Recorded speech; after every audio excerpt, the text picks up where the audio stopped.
complain yet. We cannot complain yet. I'm waiting for the woman. Welcome back. Tell me, gentlemen, on the floor, we can take off our clothes. We are live. Thanks, Devin, for coming in. Yeah, Thanks. Oh, interested in your comments on S63? yes, thank you for having me. Devin Green, Vermont Association of Hospitals and Health Systems. I'm here in S63. We are fine on the rest of the bill. The only thing we oppose is the recent proposal from the Green Mountain Care Board on Section 7 around the Vermont Administrative Procedures Act and the contested case language that you just heard about. And we oppose this for several reasons. One is this is currently a case happening in the courts. There's a hearing set for May 12th. This timing is very tricky, and usually the legislature does not get involved in active court hearings. But Leslie, go ahead. But the effective date will be after that. Presumably. Presumably, right? Presumably, I mean, I don't know I how long the case is gonna go, I get that, but. still. Right. It would not affect pending legislation. And it would not. Unless you, And it would not affect pending unless you litigation. listen to the provision of Title I that says pending litigation is unaffected. So that's good. It would not Not affect affect pending limits. Okay, thank you. the other piece is that hospitals would like more process. Right now, the process is, so there are high stakes, and we've seen that with access to care, and the process is not as formalized as we think it could be given the high stakes of the situation. Under 18 VSA 9381, the Green Mountain Care Board is supposed to adopt procedures for administrative appeals of its actions. We haven't seen this formalized. We have sort of a norm where we can request some sort of reconsideration and have a hearing. But that is, again, not formalized. When hospitals have gone to court on issues, the court has said, we are not going to hear your case because we didn't hear an objection. And that's because there's no real place for objection. The hospitals would make comments, which is how it works in this process, but there's no formal place for us to lodge an objection. Finally, the Green Mountain Care Board has been modeled after the Public Utility Commission. You heard Diane Lamford talk about how it was modeled under the Public Utility Commission and rates. And those rate cases are contested cases. The rate review for the insurers are contested cases. Those are more formal cases. As we move into this reference-based pricing and rate setting, I think it stands to reason that we have more formal process as opposed to moving away to something informal. Can you suggest language so that if there is a contested case, there's a formal process rather than taking the Green Mountain Care Board to court? The Green Mountain Care Board already has language that says it will adopt procedures for administrative appeals, and it has not done so. I guess what I'm asking is, can you suggest what those administrative appeals should be? Yes, I can.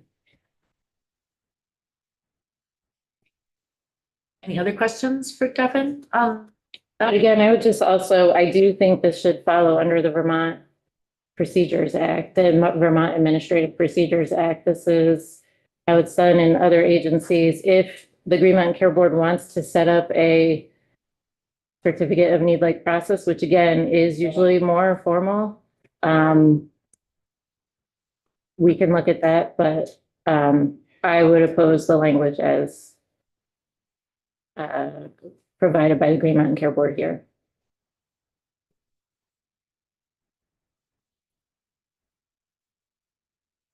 Did you have a question? Well, I have lots of questions, but. You want to ask them? Well, I'm just one question. I'm a little curious At what point does the revenue for net patient revenue, if a hospital's over a set amount, I guess, it's budgeted, at what point would this amendment kick in? I mean, does it have to be 1% or 2% over what was initially budgeted for a particular hospital? And I guess you probably don't. But I mean, I the think- Mountain Care Board would have it. I can go back to the statute, but I believe they enforce their orders. And so it could be any amount. Any amount. But I know that 1% has typically been an amount in terms of if a budget is within the 1%, then that is not, and the Green Mountain Care Board, as they have said, have not enforced budgets in the past. They have enforced some, Northwestern Medical Center. They decreased rates there. It's taken a long time for them to recover from that. And Yeah, there's been enforcement actions with Rutland. I think Rutland actually came forward a number of years ago and decreased their rates back in like 2015, 2016. So there have been enforcement actions, and with the UVM Medical Center with enforcement of taking their overage and having them put it towards inpatient psychiatric care. but those were exorbitant amounts.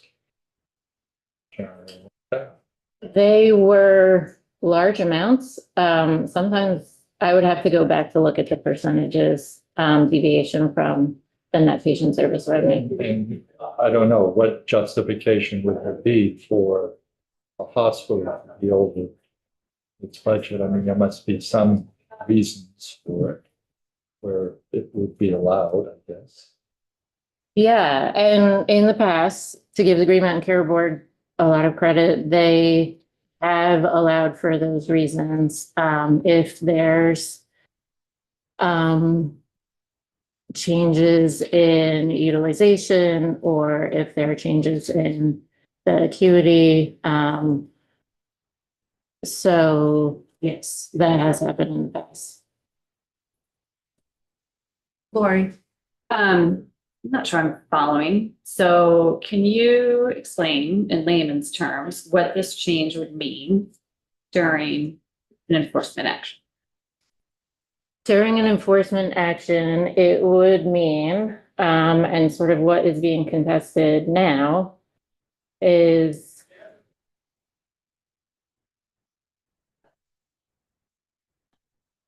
and I wish I had the statute in front of me.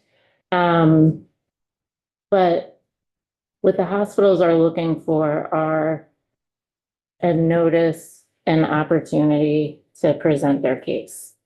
And in this latest enforcement action, which was combined with our hospital budgets, it was felt that this did not occur.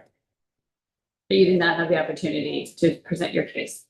And so this change that Green Mountain Care Board is suggesting would allow you to have that opportunity or not? Like what's? No.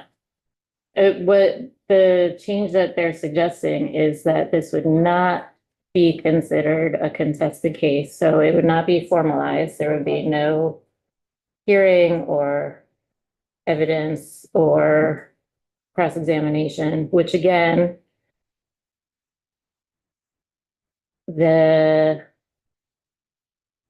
we are asking for the hospital budget process to look more like contested cases. We're getting into rate setting.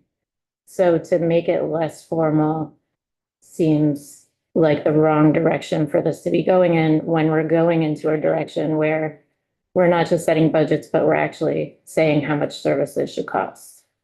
And if we didn't change anything, what would you be able to do today? I think a lot will depend on this court decision that is coming out. so if a hospital can just contest a budget enforcement, why do we even bother to have the Green Mountain Care Board? Yeah. To enforce hospital budgets and to set hospital budgets. Well, there has to be some oversight of the Green Mountain Care Board. So this is the appeal process. There is an appeal process in here where you could go to the Supreme Court, but again, we have had trouble in the past because there's essentially been not really a record. Like I said before, the Supreme Court has said, well, you didn't object to what the Green Mountain Care Board said, so you agreed to it, and so you don't have a case for kicking it back.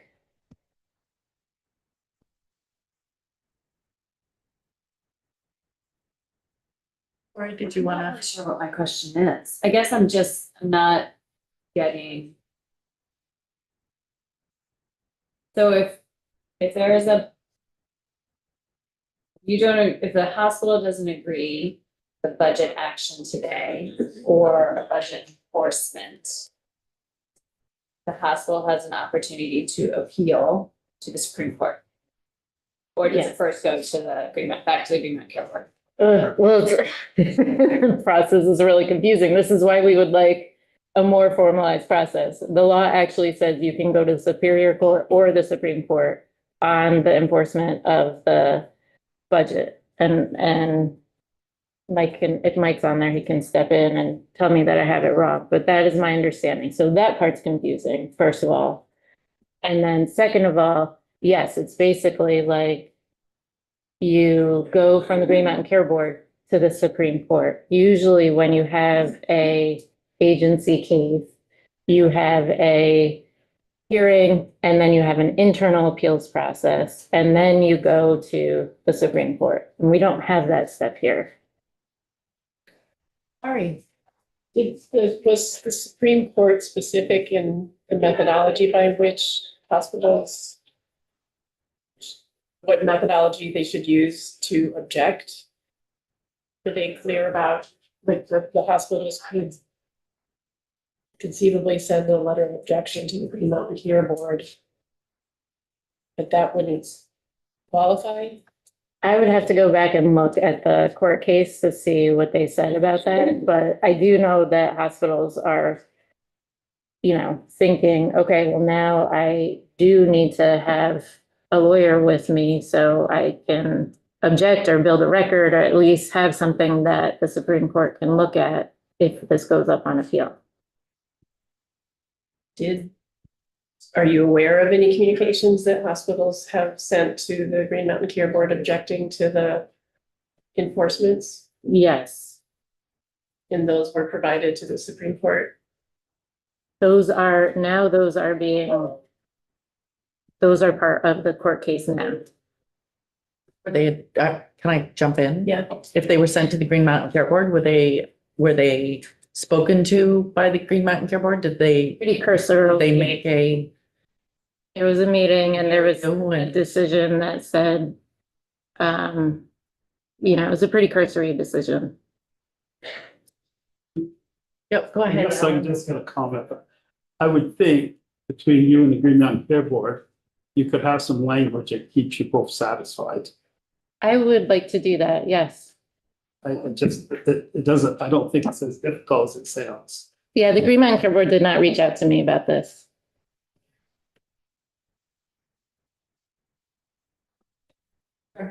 I want you to correct me if I'm wrong. I thought I heard you say that you do not agree with the language that the Green Mountain Care Board has given us. I do not agree with the language that the Green Mountain Care Board gave you for section 7, the new language that's in red. Everything else is fine.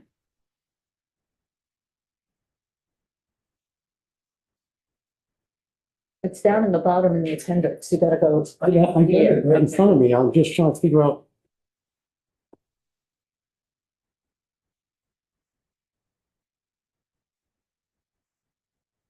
It's about ACOs. Section 6 as well. This is, I think they've gone down further. Section 7. Oh, okay. Sorry. May I ask legislative counsel something really quickly?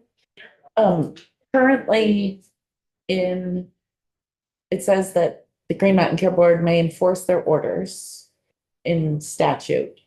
Is there anything in there about any process that has to take place around budget enforcement? Yes. I mean, yeah, yes, it's a long It's a long thing. section of, or subsection of statute and subsection. Great. Any other questions I don't for? know how to character, you know, I don't know how to characterize. Or even I think there are differences of opinion about whether what's there is sufficient or not sufficient, or means one thing or the other, so I can't. Okay, Madam Chair, yes. are we at the point where Hospital Association and Green Mountain Care Board are gonna get together and try to work out some language? Or are we not there?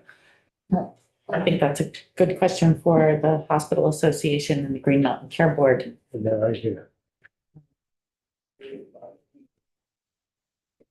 Yes, no, is that agreeable? I think we should hear from the healthcare advocate. Mhm.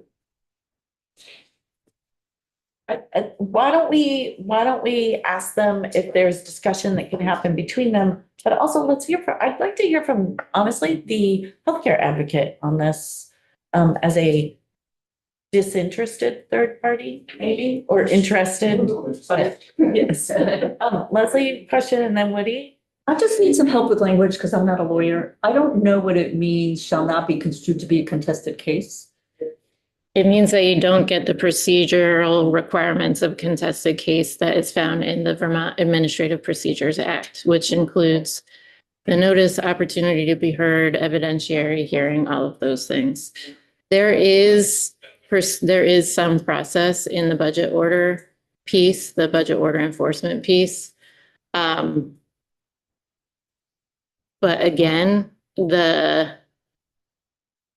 we have found the process to be lacking.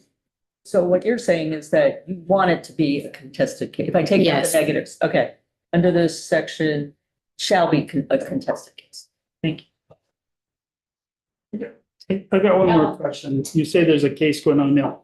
What's the time frame of one of these cases? The hearing for the case that's happening now is May 12th, And and that's in Superior Court. And then a decision will come out. A lot depends on the judge. when was it filed? It was filed, I don't know when it was It could be filed. months. Yeah, Is it based on 2024 fiscal year overage or 2023 fiscal year? 2023 fiscal year overage.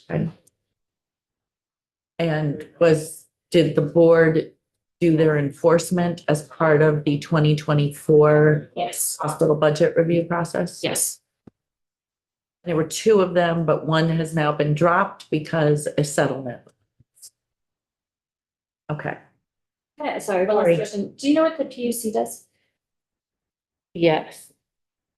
I thought I did, but maybe I don't. Okay, that's fine. I can ask others. But, what they do here, yes. I thought you meant like in what they do general. No, Yeah. what they do. I was like, wait, I can't get into public utility. Yeah, I don't But need to know what they do. just My for- understanding, because I was on their website, is that they say, for rate cases, they are contested hearings. And then for things like policy setting, that is not contested. That is, they get public comment and that sort of thing. let's wait. Oh, wait, Woody has a question and then, I have two questions. Could hospitals contest the amount that they're granted for their budget? Is that, We can go to the Issue. Supreme Court. And that's it. and do you have procedures for that? The procedure is go to the Supreme Court. And But if you there's didn't no- object correctly, you're probably gonna be. But would you like to see some sort of Yes, procedures with the Green Mountain Care Board? yes, Where you could contest a budget that's been assigned to a hospital? yes. Okay. And, as well as if you made more money or above the budget that Yeah. we're supposed to follow. And again, just So I'm not mischaracterizing things. The Green Mountain Care Board has had processes where they have had hospitals come in. I think they call it like a reconsideration. They listen to the hospitals and then they make a decision. But it's very cursory and it's not formalized anywhere as far as I can tell. Whether you were making more or even making less, can you contest? You know, if they give you a budget and, you know, things are going badly and you're under that budget, can you contest and ask that your budget be re-examined and raised for you to make more money? We can come in and do that. And there's procedures for that. The procedure is cursory, and it is the sort of thing where we come in and ask and the Green Mountain Care Board has a hearing. Again, I would like to work with the Green Mountain Care Board and talk this through and come up with a workable, predictable, reliable, and fair process. Forever. Yes. And the final question is, there's a comment here where health insurers like Blue Cross also might legitimately want to obtain party status in these proceedings. Are you good with that as well? I would want to think about that some more, but that would be the Procedures. yeah, that would be the trade-off of having a contested case.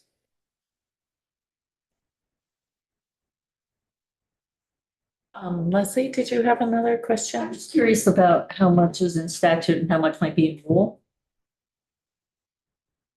I looked in the rule and they didn't have an intermediary, like an intermediary process. Again, it might be written somewhere else.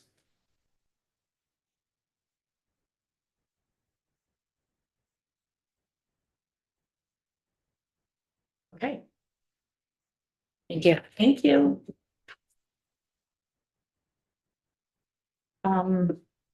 Yeah.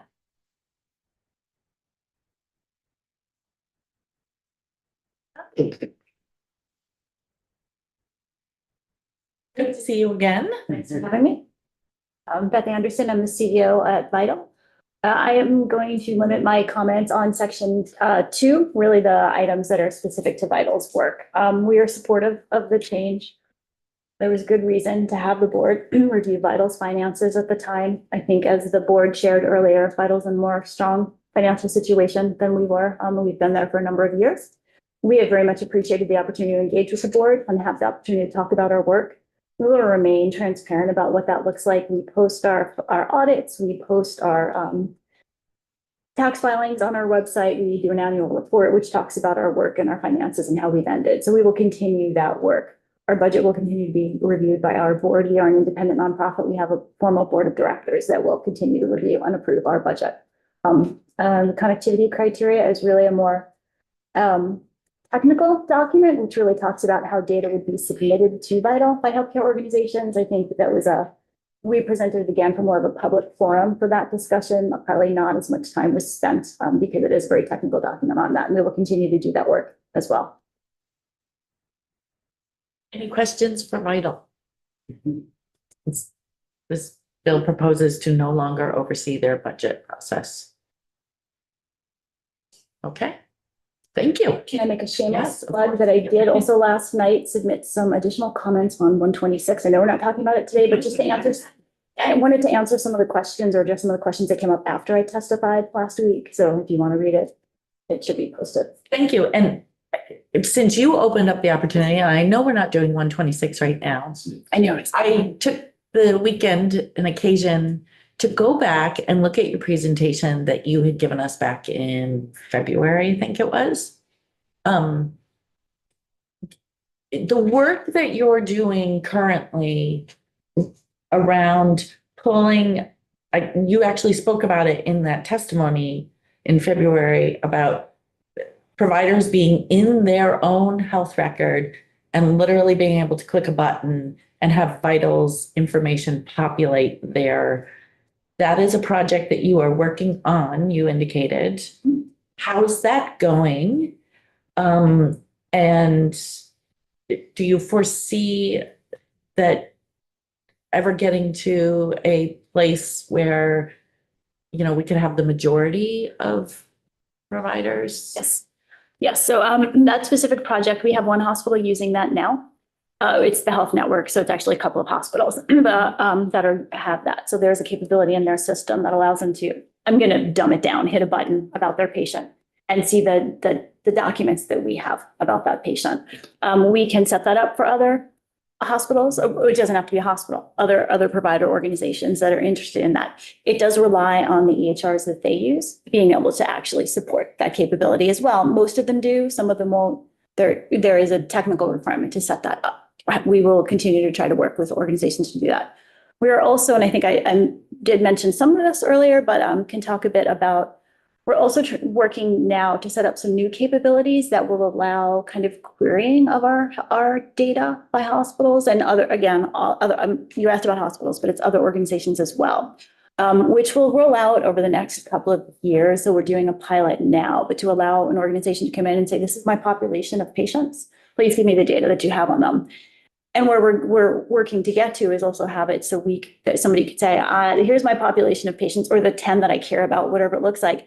Please give me their allergies, or please give me their conditions, their diagnosis codes. So we are working on some of that now. So it's work in progress. It requires both us to do some work, but also the organizations to do some work to be able to ingest that data. I think from the testimony we've been taking on 126 is that if you make providers do any kind of work, it's not usable. So presumably, if you have it rolled out for a UVM Health Network, they're all on Epic. If there was another provider that was on Epic, you already have created, I'm assuming, an interface between Vital's information and Epic? We do it actually through another partner, eHealth Exchange, which is National Exchange, which actually makes it better. So different EHRs could work through that. So it wasn't very specific to Epic. It's a little more generic. But there would still be testing and work that had to happen with each organization to make sure it was working. The documents looked good. The security's in place. So it works. It's working for them. Yes. We know that we know what it would take to work for everyone? I mean, I think it's a different challenge for different organizations, and I'm not trying to play games with my answer. For some, it's a cost that they would have to pay their vendors to implement. For others, it's technical resources that they might not have or have the time to do. It's their decision that there's value for them to do it and to pull the data in. This is part of the reason that we're looking at getting the data for them in different ways to allow them to pull it in different ways. So it might be harder to do this connection, but an API that allowed them to query might be easier. And that's why we're trying to work on different approaches. Did that answer your question? Since we got derailed. When Vital was set up, didn't they have the authority to make sure that if in a hospital or other medical facility wanted to get into it, that you had Everyone can access. the authority to say that particular application that you're talking about is not going to work. You got to have something else before they spent the money to do anything. So some of that predates my time at Vital. It was under the Meaningful Use Program, and we did work under, it was a federal program of funding implementation of health IT at provider organizations. Not every provider type was able to take advantage of that program, and not every provider was ready to take advantage of that program. Many of them were, when they did work through that program, they were required to use what was called Certified Health IT, which is certified at a national level. And we did. We absolutely, Vital worked with organizations to help them choose and implement that work. So that's in place in a large number of organizations in the state. But particularly smaller organizations or certain types of providers that couldn't use that funding, like behavioral health, didn't have the same capabilities. Also, with many of the systems, even though they are certified health IT, there's still work to make some of these things happen, and there's still often costs for the providers to enable that functionality within their system. So there's still some steps or costs that they may incur that we don't have control over. We do make our provider portal available for all healthcare organizations, all providers in the state without cost. We do training, we set up their users. We have a lot of active users on that now. I understand that. And we had put a a funding mechanism in there that would allow you to be able to work with different agencies, big or small. So we do work with them. We absolutely work with them. We have the staff to support the connection from our end, but we can't work within their EHRs. So for an example, if their EHR provider, the private vendor that they're using that supports their EHR wants to charge them to make the connection to Vital, we don't have funding to pay that piece of the work.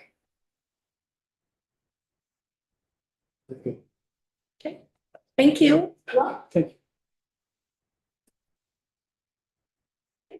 Like healthcare advocate. This. Okay, I maybe skin in the game. I and my team spend a lot of time in opinions. Mike Fisher, healthcare advocate. So first off, let me just spin through the bill really fast. We're in support of the bill. I don't think there are no sections of the bill that we think are in error or that we think are ill-advised. I think that all of the suggestions given to you today by the Green Mountain Care Board make sense to us. But I will pay just a moment of attention to the ACO section, section 5 and section 7 conversation that we were just having. First off, we have been advocating for this for a long time. We are happy to see a proposal to certify Medicare-only ACOs. Maybe a little bit, like I say, we've been watching this for a long time. We have seen entities attempt to be active in this state that we were very suspicious of. I am not suspicious that they will figure out a way to make money on us. It's what they do. That's what they're good at. I am suspicious that it's in Vermont's best interest. And I am also, gives me no confidence that CMS is doing a review of these entities. Gives me no confidence that that means it will be good for Vermonters. So having the state do a certification of these entities makes a lot of sense to me. And if you wanted much more granular detail about the kinds of activities and the kinds of entities we've seen proposed to be active here, we could do that for you. I can't do that for you, but we could do that for you at another time. And then lastly, we spent some time talking about private equity. Yes, this is a space where private equity is active in Vermont in Medicare-only ACOs. So very much support that section 5 of the bill.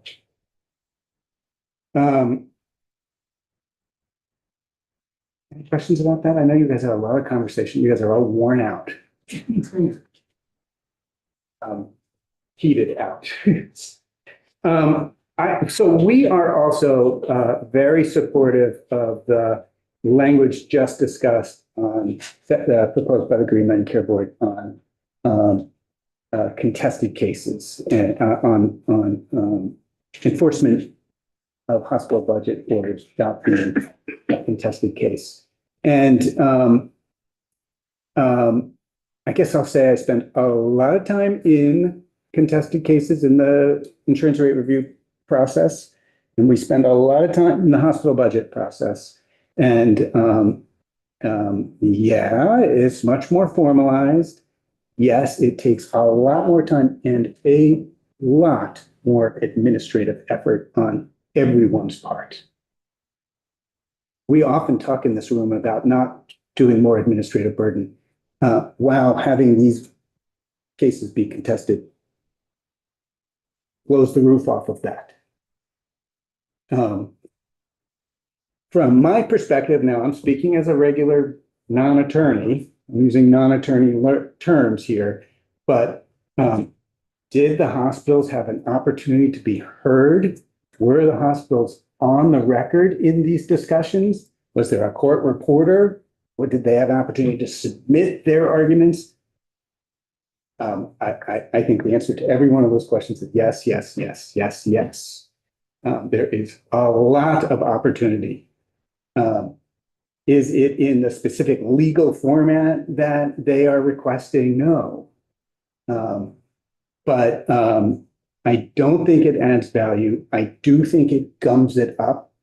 I think it, maybe I forgot to say this at the beginning.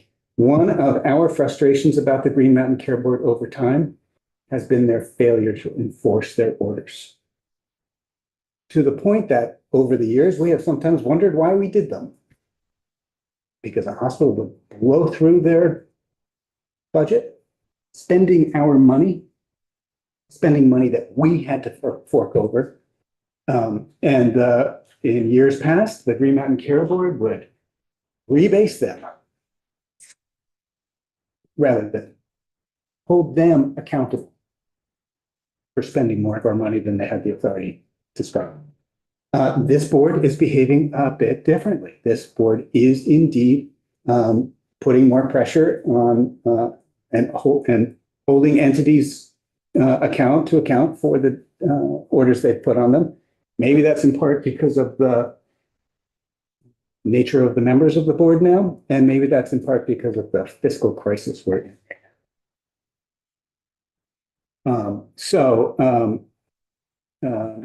I don't believe, I think the Green Mountain Care Board suggestion here to clarify that these are not contested cases helps the process move faster. It helps us hold hospitals to account.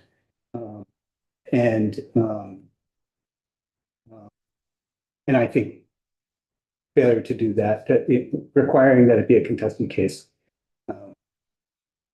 means it would take a lot longer and a lot more administrative effort. And I don't know that it would result in a different outcome anyway.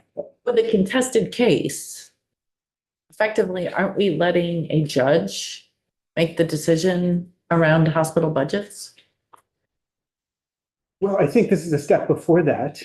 This is sort of about the form of the hearing that the board would have to have.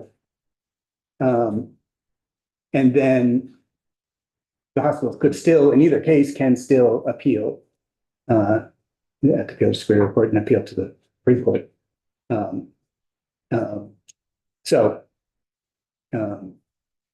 Yeah, I think this is advised. I think this does make sense. Leslie, did you have a question? You have to answer this.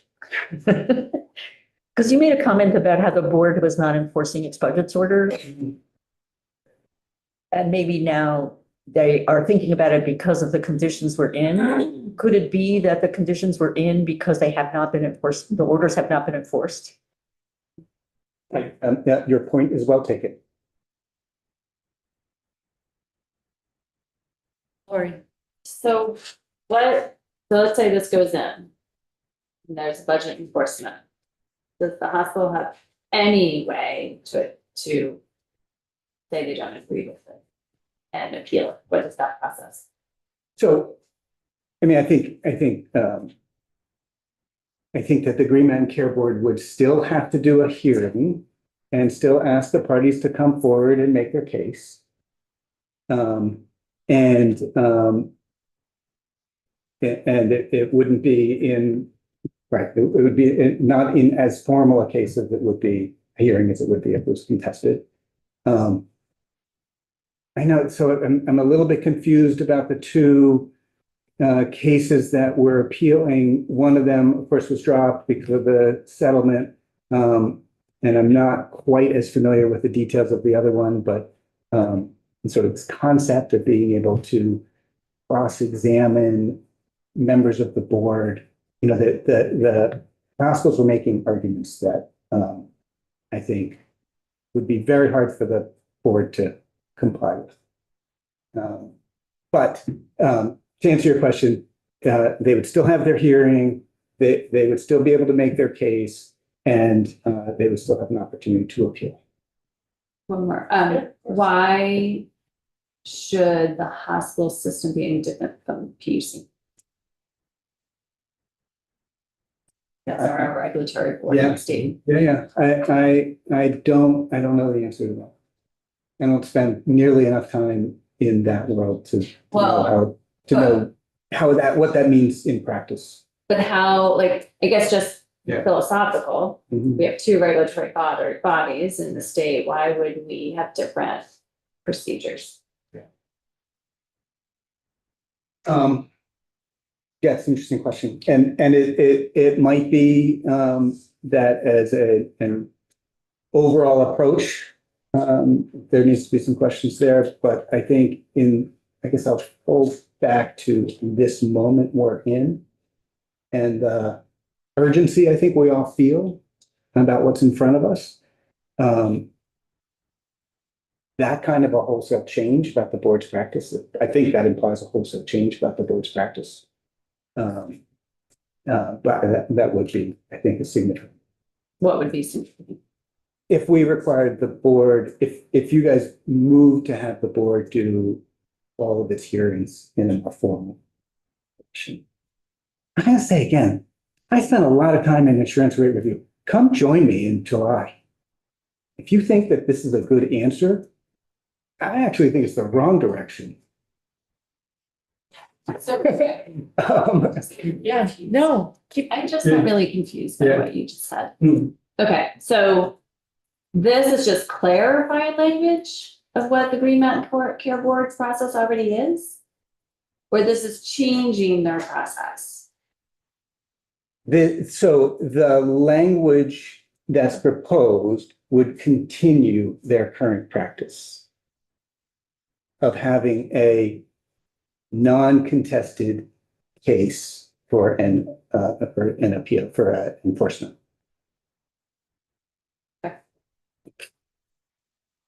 So their only alternative is the Supreme Court. Any entity that's aggrieved can appeal the Green Mountain Care Board's decisions, yeah, including the HCA.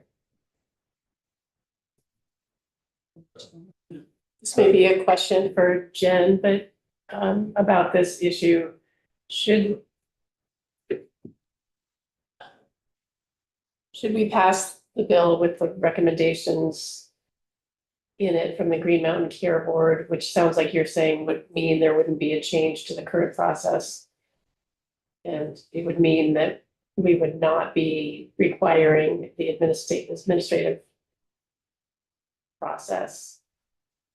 What if the Supreme Court decides in favor of Rutland Regional? Would that have any impact on this bill if we didn't adopt the VAPA stuff? Jen Kirby, Legislative Council. First of all, I think it's in Superior Court, not Supreme Court. Mhm. What's worth, the Rutland case, but, no, I don't believe so because, legislation enacted takes effect prospectively. So unless you did something to try to affect, this existing case, it would not be affected and you would have changed or clarified the language of the statute. So it can still stand. So it could still stand. Unless the court came back with something that made the statute untenable, we'd have to address it next year, but. If they had some larger. Issue with the statute itself, and they'd have to relook at some of these things otherwise. Okay. And I got a note from the ether saying, I think very much in line with what Budget Council just said, the current language is ambiguous whether hospital budget enforcement is a contested case, and that's being litigated. The Green Mountain Care Board language would clarify that it is not. So as I understand it currently, oftentimes when the Green Mountain Care Board is enforcing previous year's budget orders, they will build the overages into the next year's budget decision, right? So if there is no contested process currently for hospital budget review, hospitals cannot contest that, correct? I mean, they- Clarify, there's a difference between a contested case, which is a very specific process under the Administrative Procedures Act and contesting as in disagreeing with pursuing a remedy for. Yeah, that's what I meant though, Okay. is that in the hospital review process, hospitals cannot bring a contested case because they don't like what their orders are for that year. It's just not the format. It doesn't go through a contest, they would take it, I believe, they would take it to the Supreme Court, which is the standard appeal process for anybody aggrieved by a board decision. Anybody who doesn't like a decision that the board makes has the right under 18 VSA 9381 to take their, to go to the Supreme Court and say, if you're not careful about this wrong. Right? I guess, not following my thread, my thread is gone. I think you were recognizing how things come together in one place, enforcement from a previous year and the next year's hospital budget order. And yes, they do in effect come together. They have in recent years. And with contested cases, that makes it more that they can't move forward. Holding hospitals' budgets to a reasonable amount. Certainly would change the burden for the board to enforce. Woody? But in order to go to the Supreme Court, if you do go to the Supreme Court, the Supreme Court generally they pass judgment and say, you need to follow the process, but there's no process. So there needs to be some sort of process with the Green Mountain Care Board with issues like this. Would you say that? I don't agree with you that there's no process. But it needs to be formalized. Or does it? I think, again, I am not a lawyer, so Jen, you correct me or somebody. I think that the court on a number of occasions, even in an insurance rate review case, has a deference to the regulator to develop its own, to have its own process. What about some sort of representation for the hospital? You're not allowing them to have representation going forward through a process. I'm not, I don't, I'm so not a lawyer either. So I'm sitting in a hearing and we're talking about whether to enforce a budget order. And the hospital administrators are there on Zoom or on Zoom these days, on Teams. Mhm. And they get an opportunity to speak. And they get an opportunity to make their case and they get an opportunity to provide testimony and so I know some of this language gets confusing because some of it's sort of legalistic, and I admit that I'm being the layperson here. I heard the hospitals be given numerous opportunities to make their case. Did they not? In the past. In the recent past, yeah. And so There's the new sheriff. No, under the sheriff. I'm talking about this past year. All right. Tell me what you think about this. I think the use of the word formalized is muddying the water because you could certainly characterize the processes of the Green Mountain Care Board as formal. You may not like it, Right. But it's not that they're not formal. And I think that's Okay. making things less clear by Yeah. saying, well, they don't have any formal process. Not formal in the fashion that a contested case would be. They'd be less adversarial. Mm. Just in cases as a more adversarial process. Leslie. So I was just wondering if the Green Mountain Care Board has policies written to address this process. So they do. So if that's something we could look at, then we would understand the dynamic better, maybe. And it might help to start by looking at just the language that is currently in the statute around. There are notices and opportunity for hearing within pieces of that as well. So there is a process. It's just not a really formal process you'd get in a court. It's just not the contested case process under Yes. the Administrative Procedures Act, which is a non-court process. It's an administrative process, not in the courts. Okay. But it has specific requirements that do not necessarily align with the process that is laid out in statute. For enforcement of hospital budget order, and I think there is some confusion even in the statute itself, which is part of, I think what the board is looking to strike is a reference to going to Superior Court.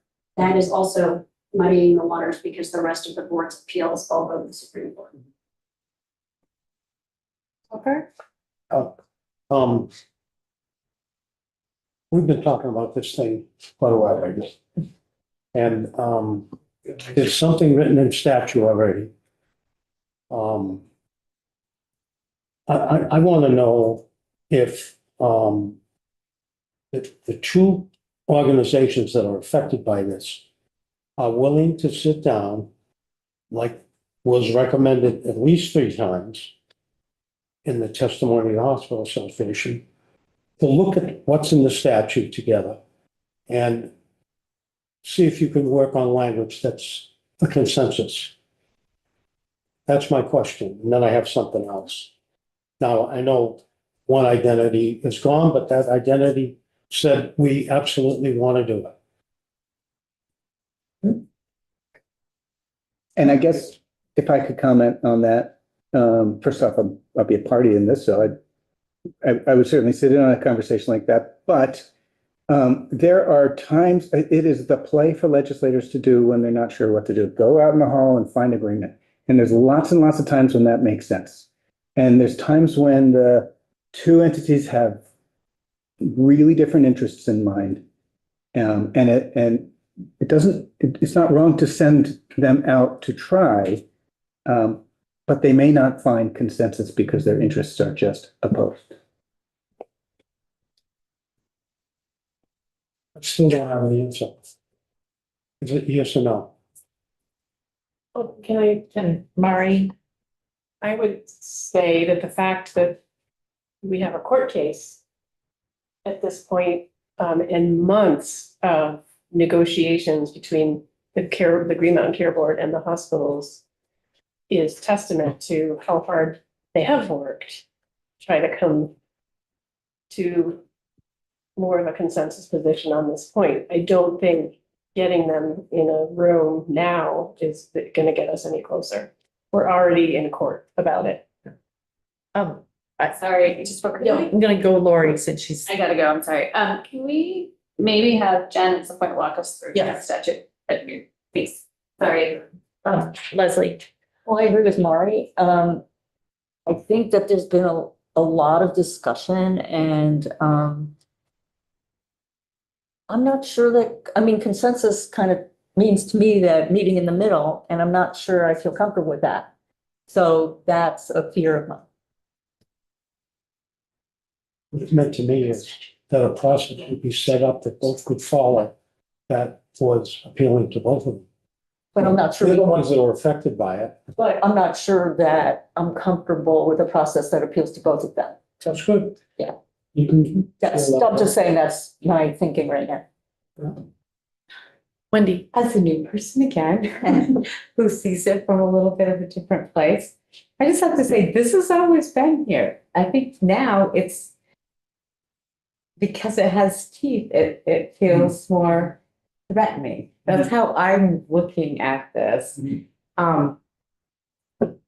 Yeah, I just feel like I don't think there's anything, it's always been there. I just feel like it feels threatening to the hospitals.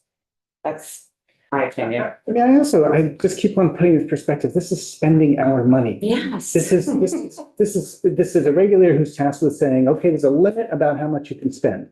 And the regulated entity saying, I'm gonna spend more. and I'm gonna bill you for it, and you're gonna pay for it. And, you know, I mean, I can't come up with a good example. I'm just sort of dreaming it up, like, what if I could spend as much as I wanted, but you told me I was supposed to spend $2 million. That's about what my budget is. I can't spend anymore. You only give me $2 million, so that's all I get to spend. But if I could spend as much as I wanted, and next year I came back and I'd spent 3, and you're like, what's up? You were only supposed to spend 2. What's the burden that you think your table should have about holding me accountable? I know it's about delivering care, and I know that it's different, and we love the care we get, and so I know it's much more complicated than I just implied. But at the end of the day, someone has to pay those bills. And that's the crisis we're in right now, because we got nobody to pay the bills. I would also make the argument that if you spend $3 million, your hospital down the road who was able to get 2 couldn't get 2. They only got 1. So, you know, it's not just we're paying for it.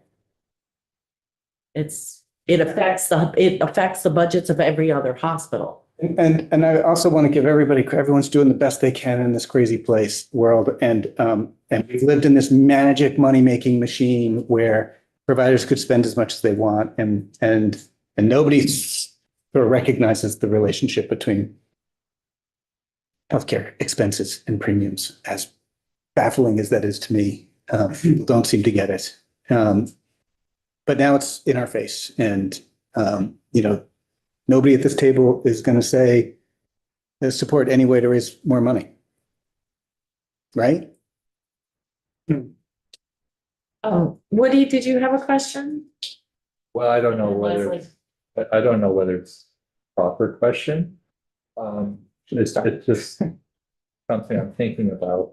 Outside the state of Vermont, patient goes to Dartmouth. What role does the Green Mountain Care Board play with me going to Dartmouth for my, care?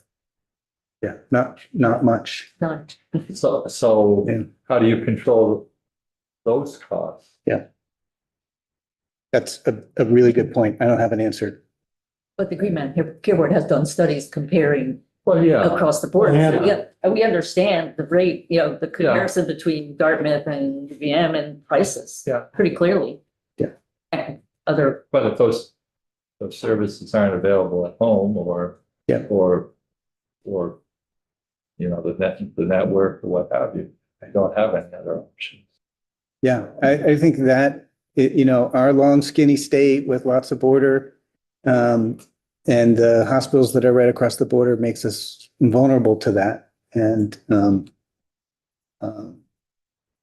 that's part of the picture we're in. my question to you, Pastor, if I may, because Lori was bringing up comparing the healthcare market to the energy market. And I'm not sure those markets are comparable, and I want to understand if that's, and I don't know how to do that. Because one's a sort of a commodity market and one has more, all kinds of different things. And I worry about that comparison, that's all. It's enormous. I'm not willing to make the comparison either because I have no idea what the PUC does. But it came up, But it came up as a comparison. that's right. So I just want to think about, and Diane, Yes, I'm sorry. Diane, like to bring up their board. What I do know of limited knowledge around is that having looked at this, they probably have 3 to 4 times the number of lawyers than we do because it's in that kind of realm. The Green Mountain Care Board would like to be able to make enforcement fair, easier, quicker, not more complicated and more expensive for Vermonters, but yet still be fair to everybody. So clarifying with this language would be helpful for us to be able to. Pepper. I'm glad to hear you say that. And hear the Green Mountain Care Board say that, because I just heard the healthcare advocates say that history tells us that they did not enforce. And what evidence do we have? And I don't want this answer now. What evidence do we have now that the Green Mountain Care Board will do what they said. So I'm gonna leave that one open. I mean, how can I don't I, want to answer now. you don't want to answer now. Yeah, because I don't think we got it. And I don't want to embarrass anybody. I'm sitting in the chair. I got to respond from my perspective. Wants me to that. Go ahead, Mike. From my perspective, from what I've watched under Wallach and Goulet and Mullen and now, what's his name? Foster.